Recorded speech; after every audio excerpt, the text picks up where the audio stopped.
Da da da! What's my good cheer? Welcome, everybody. Let's give YouTube a couple of minutes to get those notifications out. Let people know I've gone live. In the meantime, if you've never popped into one of my lives before, you haven't heard this spiel before, but welcome, welcome. I explore the inside and the outside. My name is Cindy. And, in exploring the inside, I get to stumble on to such amazing insights that, would have helped me out so much as a young teenager or a young adult, even in my 30s, 40s, 50s, and dealing in some of those really difficult moments that just kind of happen, and they mess us up. They quite often will make us crash. I know when my marriage fell apart, it was so unexpected, it was so instant that it was a shock just to my system. And it took me a very, very long time to get my senses about me. I tell you, I went through every single emotion that you could possibly think of. And it was in that frantic sense of failing myself and failing others, because I know that the marriage failing the way it did, it does take two. And we don't look deep into things, when we pick our partners. We look at the big bums and the big boobs and we think, oh my goodness, that one's for me, until you recognize that the bum is big and the boobs are big, but they're hanging to the ground, right? And that is the natural progression of this singular life that each one of us has. And we don't take that into consideration, right? Those hormones are going. We're trying to outdo our girlfriends or our boyfriends and the partners that we choose or that choose us. And, it is that ego thing, right? Because I have met such amazing, amazing men. I have been privileged, and I have to say that now, privileged to have the opportunity to be friends with men. It doesn't happen very often with women, but I was not a threat in that way. I was very, very shy, very introverted, but at the same time, very extroverted, because I wanted to belong. I wanted to have friends. I wanted to be around the beautiful people. And to get to recognize that I can find those beautiful people in just the everyday, day to day. That, yes, I have found people at were very dear to me that were just as beautiful on the outside as they were in the inside, but we know that's not the norm. Right? Those ones that gave me the most trouble in school were in that it crowd that fed, right? That was just feed for them in making themselves feel better about themselves, let them feel that they were superior in some way, right? That they had one up on somebody, even if they didn't feel that they had one up on anybody, that they could find somebody lower than them and get them even lower. And for somebody like me who was already low, that was pretty devastating in school, especially when people didn't understand that I was getting it just as bad at home as I was getting it in school. But those two conversations very rarely crossed paths. Those were two different lives that I was living. And I would have to say, right, not too many people knew what was going on. Even my parents didn't really, they could assume and make assumptions because they could obviously see, right, that being an obese child, that I did have problems. So they could imagine, but they never got involved in the schools. They never did the parent teachers, answer the phone, talk to counselors. They were just not interested in anybody giving them any kind of advice in how to raise their raise their family. I'm not sure why I pulled myself into that conversation. I usually trust when I hit that live button. It's just going to flow the way it's going to flow. So that had nothing to do with anything that I had top of mind or the conversations or the experiences that I had today. But we have to pay attention a little bit, because a lot of our personal traits and a lot of our triggers are all wrapped up in that past that we had. Even talking about how I felt when I was at school, and those two lives that I was living, my home life and my school life, which was the outside, right? That was my outside. And they crossed paths, but not in any way that they would be connected in any way, that anybody would notice that there was anything going on at home. Or, right, my parents were totally unaware of what was going on at school, only in the assumptions, right? And it was, like I said, very easy to assume. You didn't need to be a psychic in any way. My parents were very in tune to my emotions, 100%. They were attuned to every single one of their kids.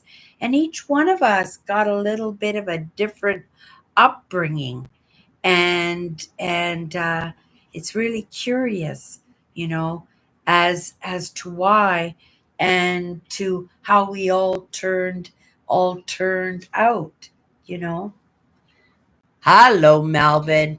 My good cheer today is remembering that after going to the quack, he said I was good to go. Hello, Cindy. Hello, Melvin.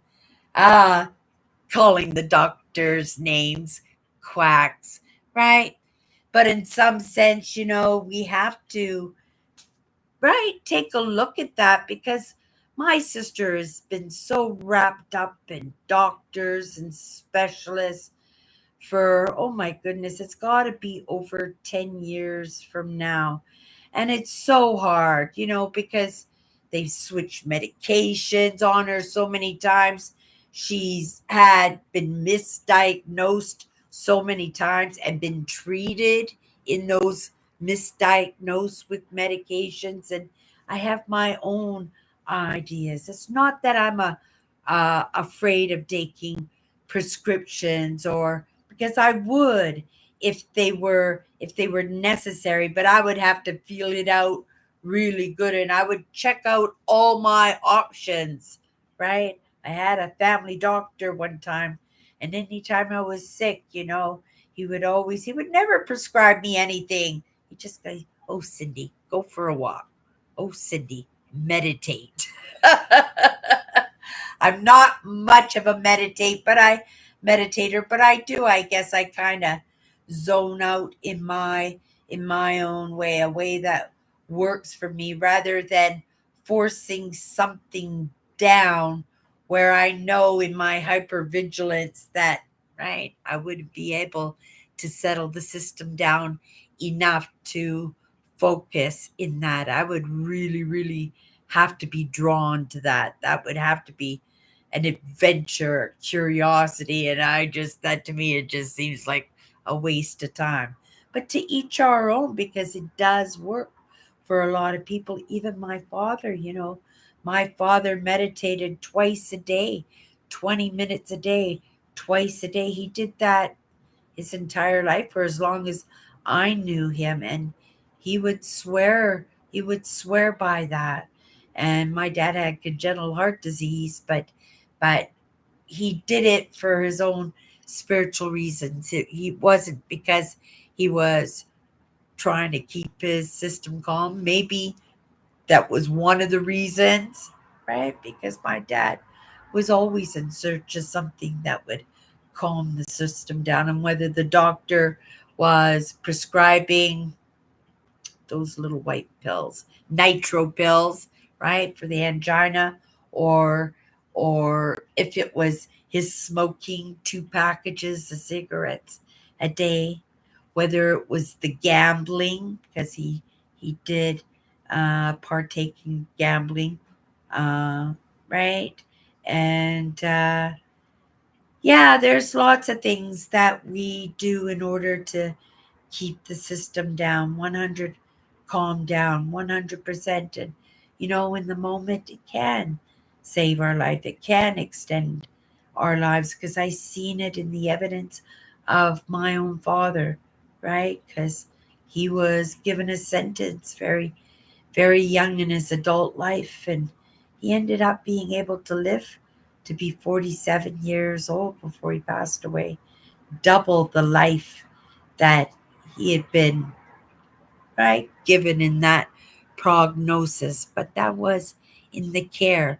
And even though he might not have cared in the traditional way, right, uh, he cared for himself the best that he could in his own dynamic way. And it worked, right? It worked even with the 2 packages of cigarettes a day, right?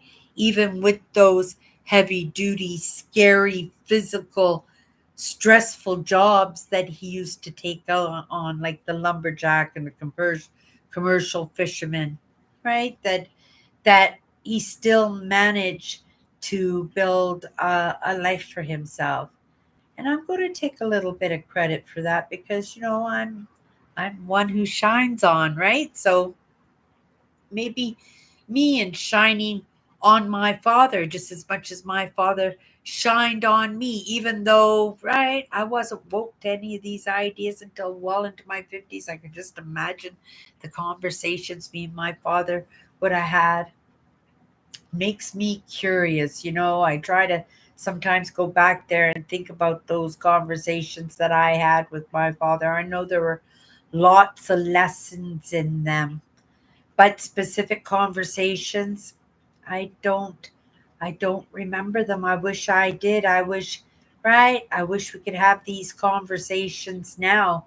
My dad did love hypnotists. He loved the hypnotisms and stuff. He used to hypnotize me and stuff, and I bet you there's stuff there. And I ever get rich, I'm going to see a hypnotherapist. We're just gonna bring it all up, all the secrets.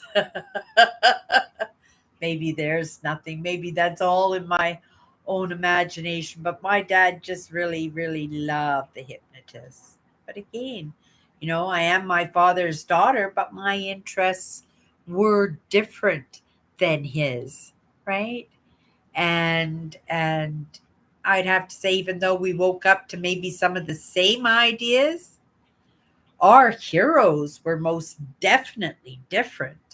Like my dad's heroes were Carl Sagan, David Suzuki, Pierre Trudeau, whereas mine, well, I have mine, but I delve into a lot, right? So I have my favorite people I like to learn from, and I have my favorite people that I like to make my movement alongside because, well, who wants to do what I'm doing all by themselves? And for most, they do, but you find ways and that adapt and that conquer. Okay, I've been kind of all over the board today, but then in my life, right? Today, I'm just settling down. I'm thinking that I'm just going to just, right, do my live shows, do my small projects, get out into Mother Nature a little bit, leave myself open to ideas and whatever might want to come to me in this little bit of movement that I need to make. I feel that I need to make. But in that needing to make that movement, I need a little bit of follow me. Right? And so I'm leaving myself all open to the possibilities in that, I came across this book. It's been sitting on my desk, but when I say I came across it because all my notebooks are sitting on top of it. And I brought it out because I really wanted to delve into it and understand earthing a lot more. Earthing is something I do naturally, right? I've never read a book, I've never watched YouTube videos, but it's something that I have practiced my entire life. And again, my father too was connected to Mother Nature differently. My dad hunted. That wouldn't be anything that you would ever see me do.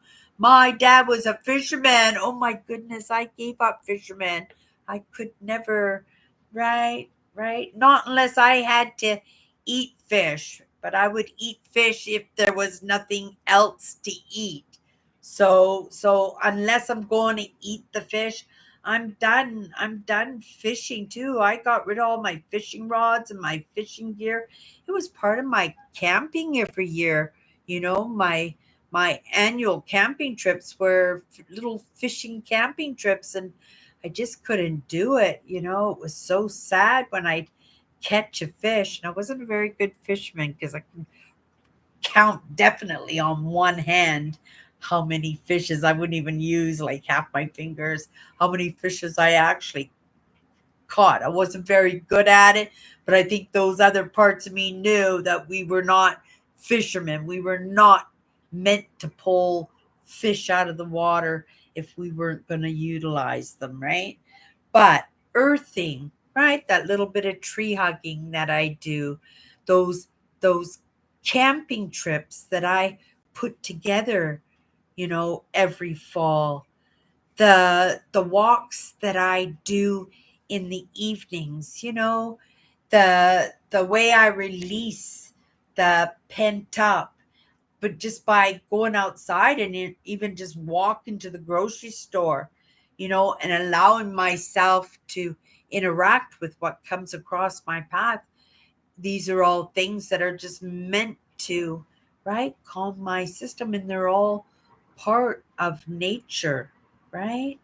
And I call it Mother Nature because for me, being right a child of the 60s and 70s, that's why you can't fool Mother Nature. I said it a gazillion times as a child. And so to each of us, we call it a little bit something different. Sometimes you guys hear me talk about grounding, right? So but for the most part, it is Mother Nature for me, but each one of us would perceive of it as something else. I was watching something today. They called it something animals or something like that, where it's the world, and it's not God, but it's the combination of all of it that makes it so pertinent. I have to say in the godship, because the way they were explaining to me, it just felt like God. And I feel that presence, and I understand that trees are rooted with each other. And so I don't necessarily have to hug every tree, right? It'd be pretty funny going to the grocery store and I stop for every single tree.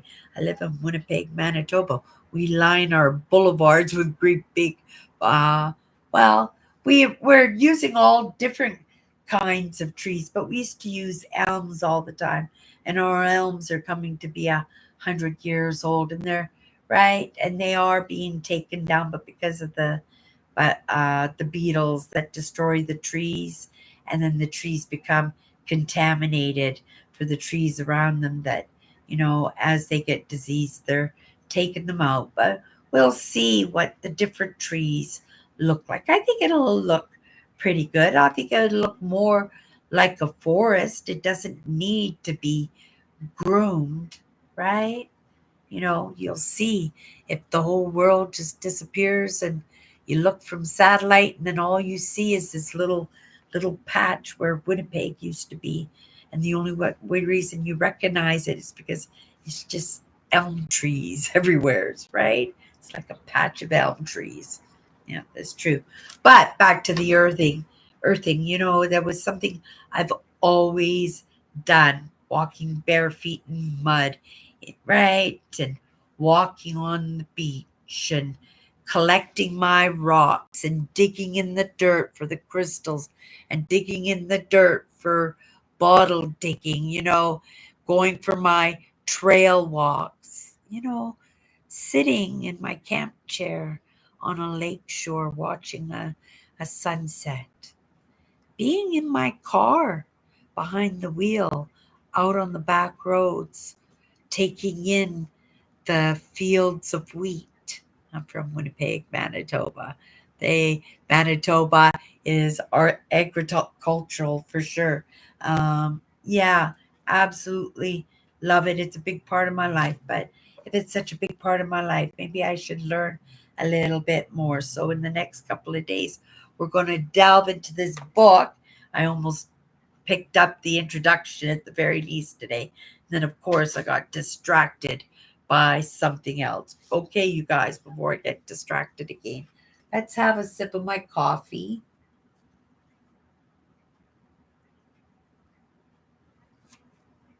Oh, very good. I make a good cup of coffee.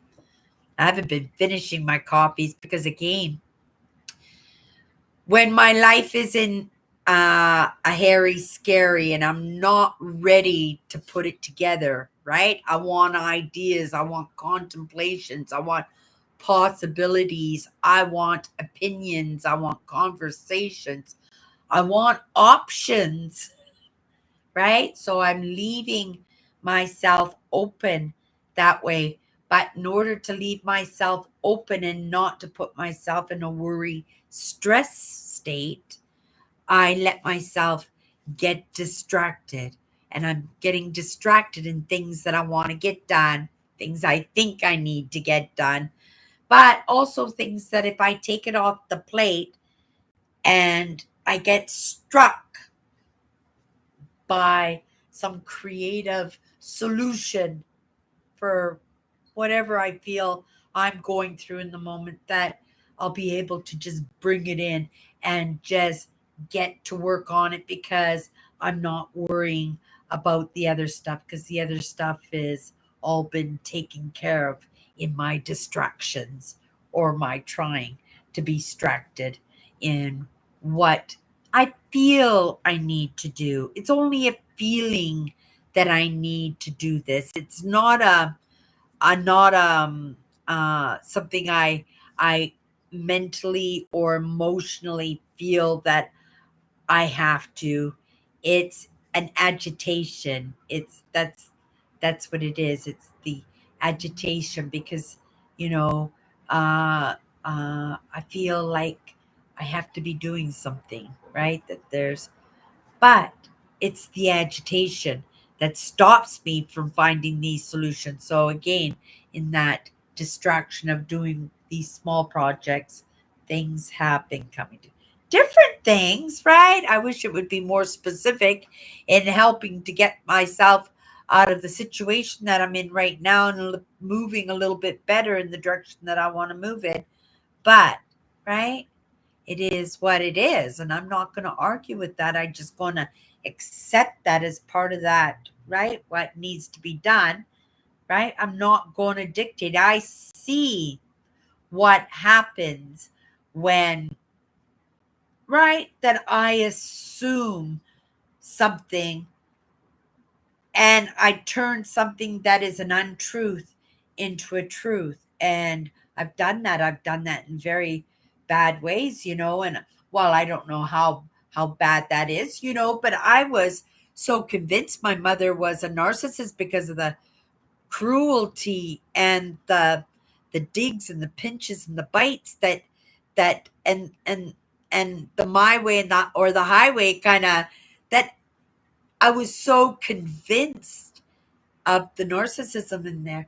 But, in moving forward in my lessons and being willing to have right bad ideas, wrong ideas changed, I come to realize yes, there was some narcissism there, but that narcissism was only a safety trait, but it was the borderline, right? That my mother was actually a narcissistic borderline.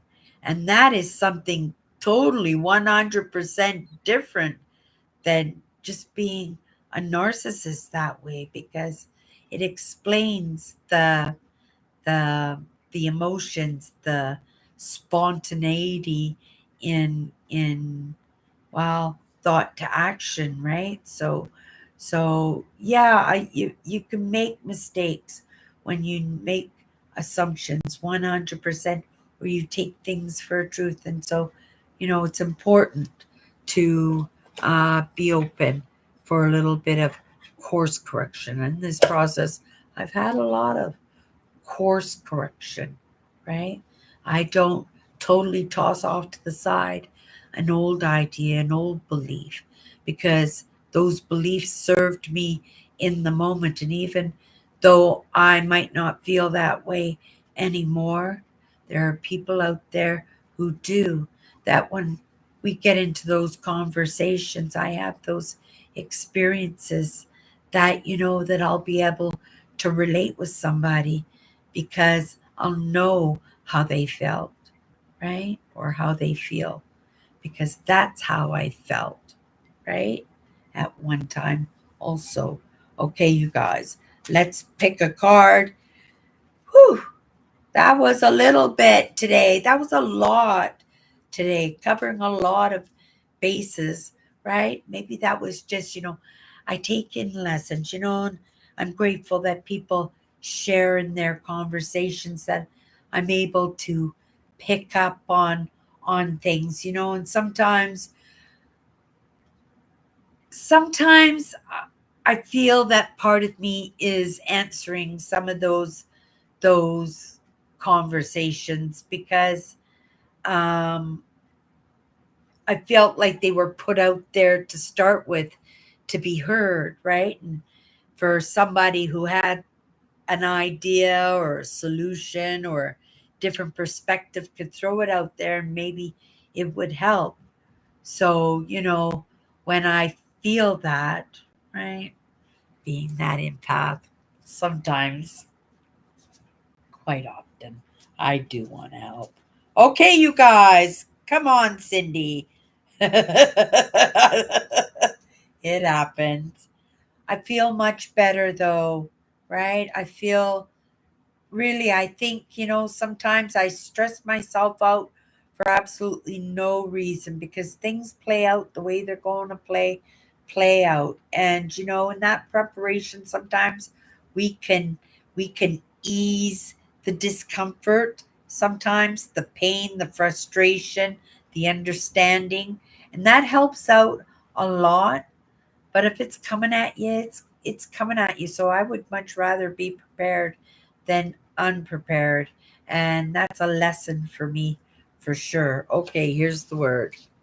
Oh, this is such a hard one every time. But it's really funny, this word purpose, because not an hour ago, right?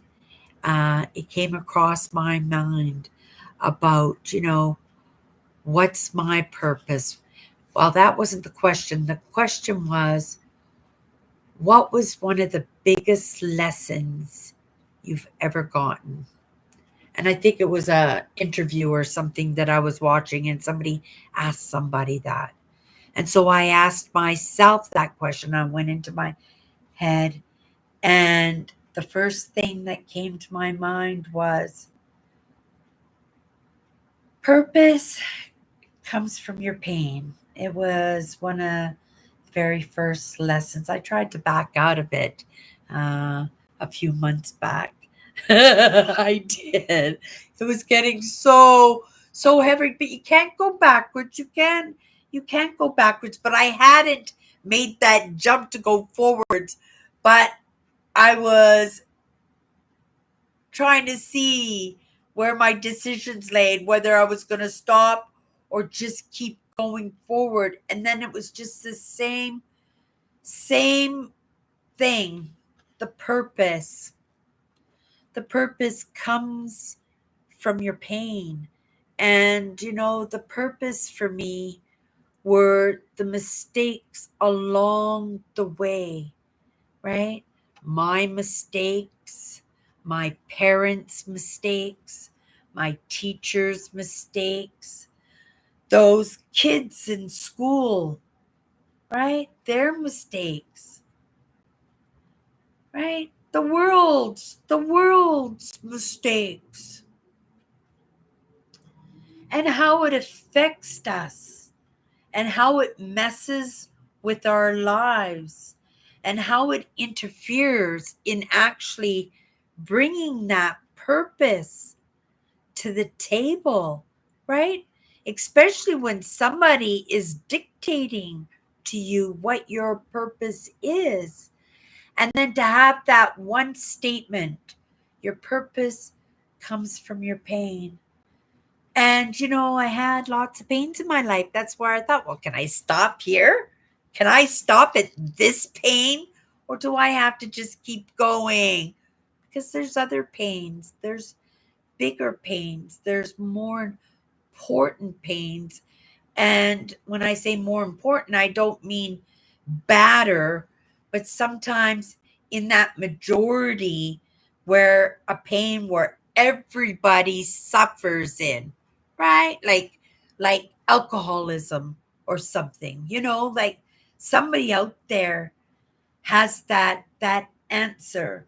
And in our conversations, right, in those cooperations that we have with each other, it's going to be revealed.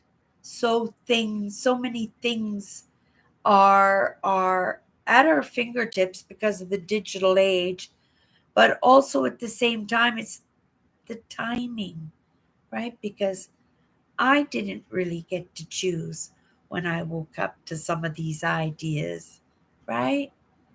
It was a dictated moment by something or someone else. And, you know, at that point, I had no idea what I was going through. But a lot of these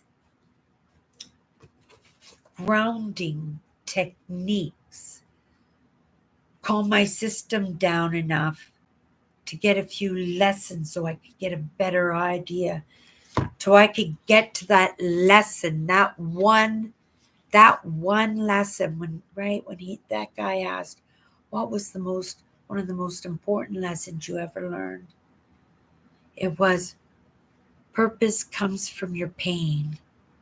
I don't want anybody to have to go through what I went through. And unfortunately, what I went through, so many people, very hypertensive. It looks a little bit different, right? It's the same storm. It's just a different ship. It's a different story. It's a different experience. So it looks different. But the symptoms and the and the results of those things that mess us up so much that sometimes what we were supposed to do in our purpose has now become a different purpose, right? I am now creating the best human being I possibly can because I have to start where, right? Where those lessons start, where I left off, possibly, right? And, as much as I would like to say, right, purpose comes from your pain, I'll take this pain. I'll take the dieting one. And not like that wasn't a hard one. Obesity is a tough one. But I think the world we live in now has kind of accommodated something that I didn't have in the time when I was growing up, or in the what guys thought were attractive when I was a young adult, right? That was fatso, that was boat, that was bauga, that was so many things, right? That wasn't, man, look at that big Buddha. I gotta have a piece of that. It was not that, right? It was a different world. And it was only maybe 40 years ago, 50 years ago. Totally different world back then.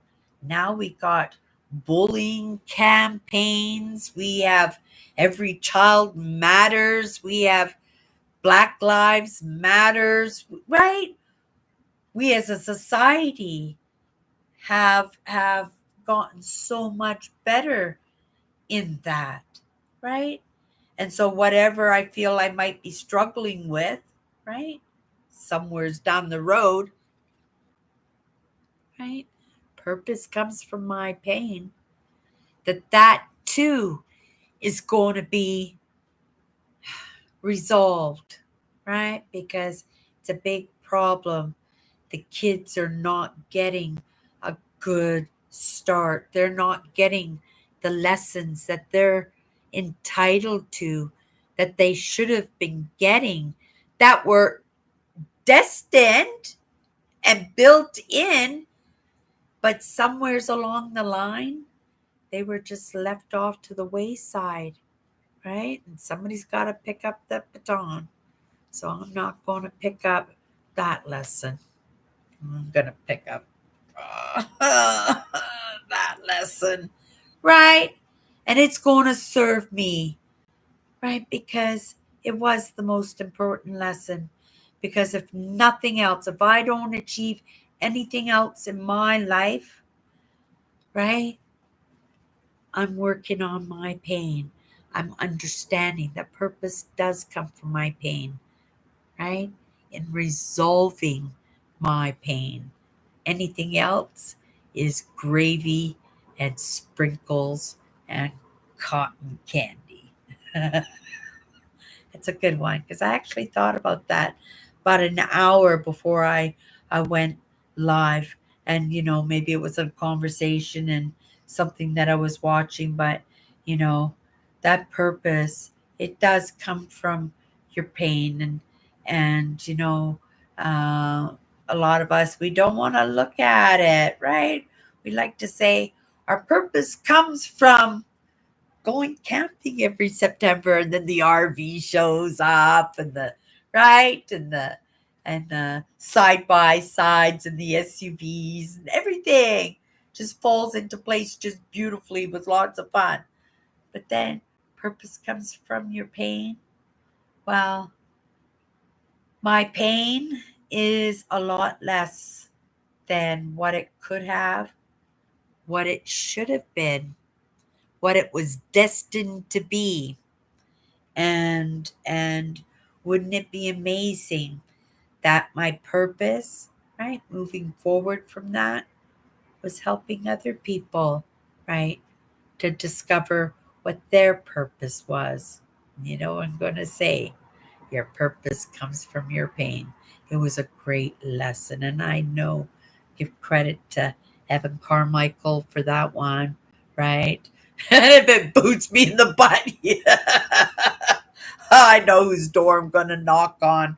But, right, it is serving me very, very well right now, especially, right?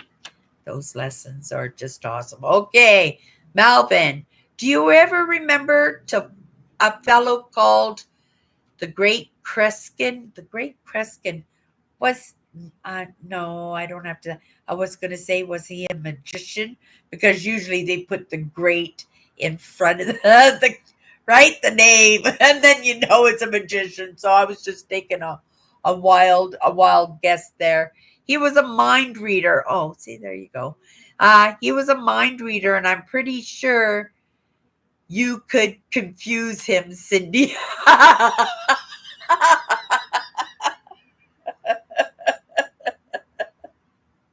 Oh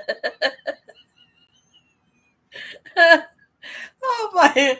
Oh, that could easily throw me into a belly laugh. But we're on a live today, Melvin. Oh my goodness, that was so.